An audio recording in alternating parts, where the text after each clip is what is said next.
Hey everyone, welcome back to the Mermaid Mystic channel. We're doing Major Arcana Month, in which we're exploring every Major Arcana card in the tarot. Our card today is the Wheel of Fortune. Lots of imagery to get through today, so let's get started. So we can see we have these four winged beasts in the four corners of the card. We have a wheel that's actually three circles, 1, 2, and the smaller one, 3.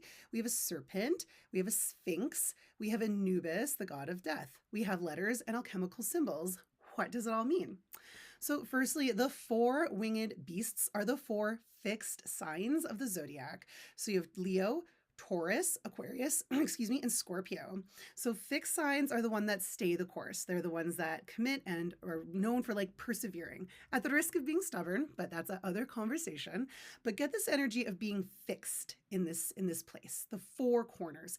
Think about a table with four legs.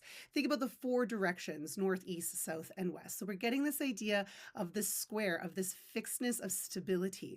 But within that, we have the circle. We have 3 circles, right? And we have these letters. So the Hebrew letters are said to spell the unpronounceable name of God. We have some discussion as to what the Roman alphabet letters spell. Some say it's wheel, R-O-T-A, which is Latin for wheel. Some people say it could be T-A-R-O, short for tarot. I don't know.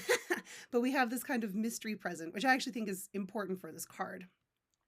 We have alchemical symbols. So these are the symbols in alchemy. We've got water, sulfur, which would be associated with fire. We have mercury, which would be with spirit. And then we have salt, which would be the body, which would be earth. So again, we have this like 4 elements within a circle. With the 3 circles, this could be referring to small, medium, and bigger changes. It can also be, once again, returning to this idea of the conscious, the unconscious, and the superconscious. We could be moving into this very spiritual realm. So if you can even think about, in a lot of like shamanic traditions, we have the lower world, we have the middle world, and then we have the upper world. So there's this idea of all these layers of reality and existence. I can see why when I tell people, I'm like, what does your intuition tell you when they look at this card? They're like, it's a lot to take in. Now, our friend with the bubble butt here, Anubis, this god of death, we have this idea of endings, right? With the serpent, and once again, this shedding of the skin. But there's also always this energy of renewal present here as well. When a serpent sheds its skin, it's shiny and new, right? We have like a new identity, a new being. And the Sphinx is the garter of mysteries. So we've got this idea of like mystery and wisdom.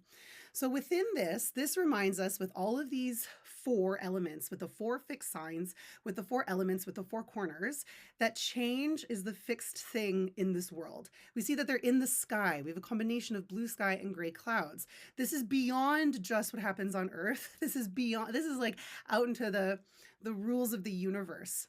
Change is a fixed thing. We cannot escape change. However, in the Wheel of Fortune, change is generally turning in your favor. What I recommend for people who read reversals, I haven't gotten too much into this because that is like a more advanced topic, and I want to make these videos just to get this information out into the world so you can look up your tarot cards. I like to think of it upright. I don't like to think of it as bad fortune because I actually do think that's a little too simplistic, but I find upright, the Wheel of Fortune is like spring and summer. Like we have all this growth, and then reversed, I see it more as autumn and winter. It's more like internal and shedding. So with the Wheel of Fortune, we just never stop. We never stop changing. We never stop evolving. It's the fixed thing in life. So in the Wheel of Fortune, we are generally welcoming in positive changes. With this idea of the wheel and this idea of endings, we are letting go of old cycles that no longer serve us. The number of the Wheel of Fortune is 10. If you reduce 10, it becomes 1 because 1 plus 0 is 1. Math. And so we do have this idea of new beginnings present in the Wheel of Fortune. We're not as new necessarily as a 1, but if you were to think about the spiral of life, you've let go of some old things and you've kind of been reborn a bit new in a way. So it's not necessarily brand new, but it is like new for you. So we have these welcome changes. We're letting go of unhelpful cycles in the Wheel of Fortune. We have all these new beginnings. The planetary association with the Wheel of Fortune is Jupiter. So Jupiter is known for expansion. Generally good fortune. This can run the risk, though, of just being excess. One thing that's really neat about Jupiter that isn't often talked about, but I think is actually quite important, is the expansion of vision that's also present. So, if we remember back in the Hermit, our vision was quite limited, and it was supposed to be. We needed to be focused on our own path. We had our hood up. We didn't want to have other voices or opinions interfering with the discovery of our soul's truth. But in this one, as you can see, we're in the sky. So there's a sense now of our vision opening up in a big way. We've got more awareness of what's possible for us. We can see the bigger picture. But remember, with the circles, we can still see the small details. Now, a key thing with the Wheel of Fortune, I like to think of it as a combination of fate or destiny, pick your word there, plus willpower, plus your will. And this is a reminder that that is life. That's it. Like, you cannot change necessarily certain things in your life. You cannot change the year you were born in. You can't change your DNA. You can't change the state of the world that you were born into.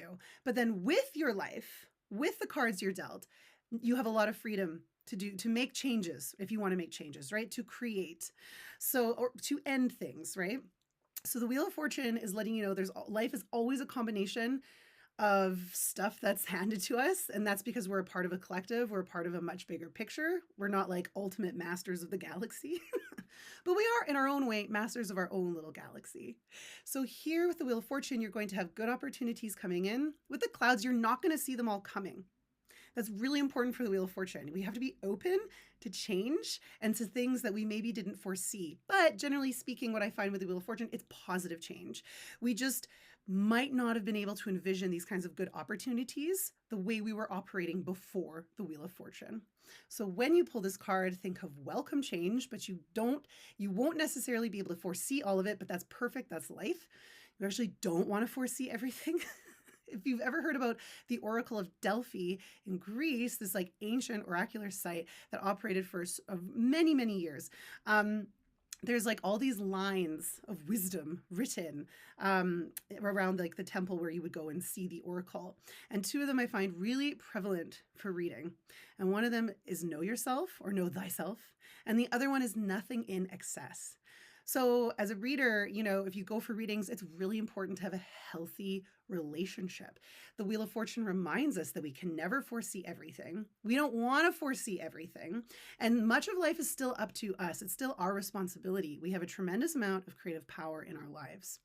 So in the Wheel of Fortune, know that good opportunities are coming your way, but you still are expected to have responsibility and autonomy over your life. And actually, when you lean into that, you're more empowered. You realize you're more empowered instead of kind of like forking over your power to another reader after another reading after another reading, or just like hoping things will change. Things are changing in your favor in the Wheel of Fortune, but you need to be an active participant in that. All right, my friends. So that is the Wheel of Fortune. I hope it was helpful. Thank you so much for being here. Next up, we will explore justice.